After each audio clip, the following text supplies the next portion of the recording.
call it gentrification. I call it a stiff neck and a deaf ear to the plight of all people, because all life is important.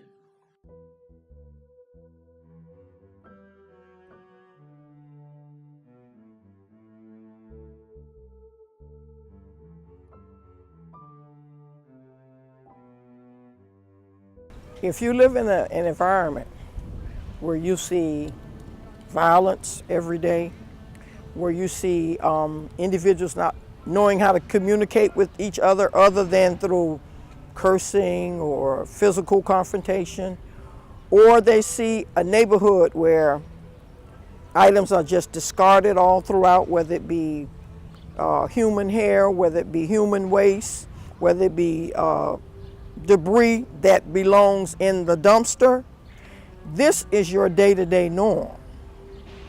And if you have not seen anything that represents what is a true reality of normalcy, then for you, this is the only reality you know. And we want our kids to be well aware that their environments are not deemed what constitutes normalcy.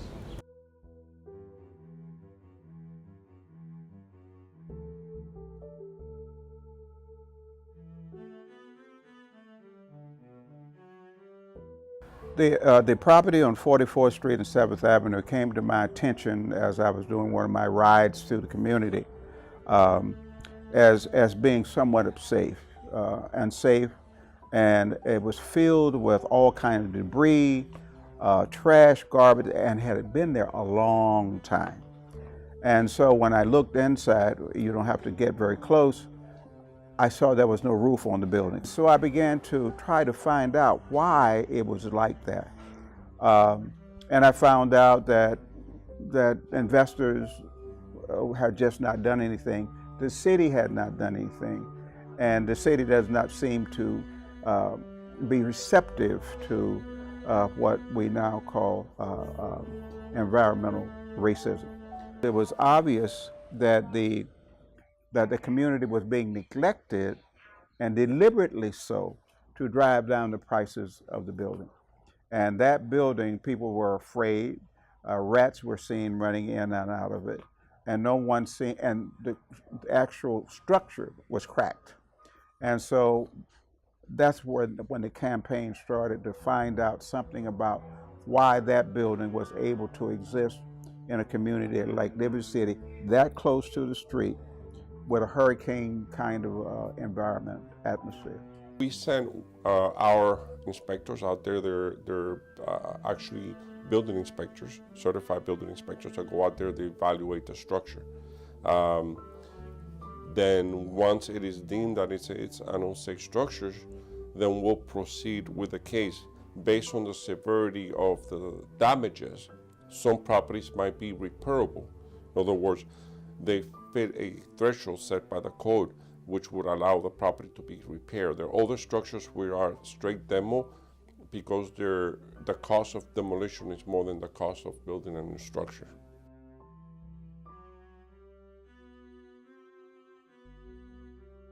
I was just riding one Sunday, and I saw this door open, decided I'd look. Didn't see a sign up that says, you know, this property is condemned. And I looked inside, and I realized that this property was one of those properties that had been there for years. Because as you saw, the roots were going, trees were growing up through the roof. Those large things on the floor were large roots. And that is an unsafe structure. It's one of those 700 and some odd things that I requested from the city. Now, why, and it's probably on that list.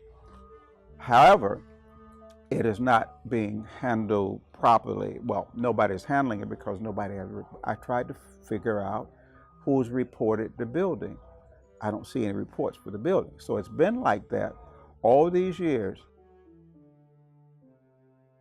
Because of the racially constructed property relationships throughout most of the history of Miami, you end up with a series of neighborhoods where there's high levels of unemployment, high levels of disinvestment, low property prices, and at the same time, you find that these neighborhoods tend to be on the high ground. price in the effects of sunny day flooding and sea level rise, and there's been a shift in demand. So now people want the high ground, right? And you see folks getting displaced from the high ground. That dynamic gets placed onto the already incredibly messed up racial dynamic that is ongoing with gentrification.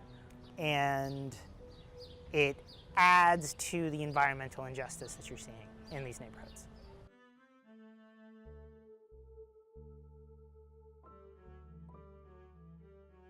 I submitted a public records request, and apparently that shook up something, I don't know, but all of a sudden now, the windows are boarded up, the graffiti, which had been there for months and months and months, were painted over.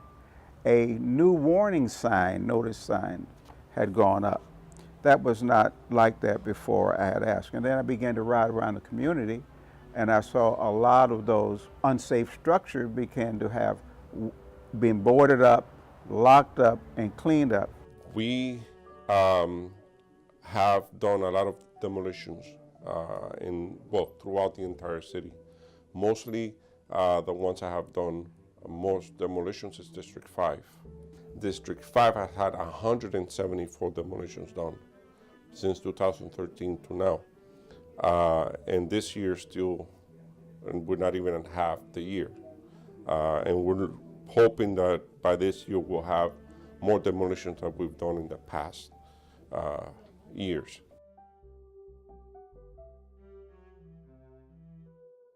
If we show a community you don't care, then that community begins to adopt unconsciously that they don't care either.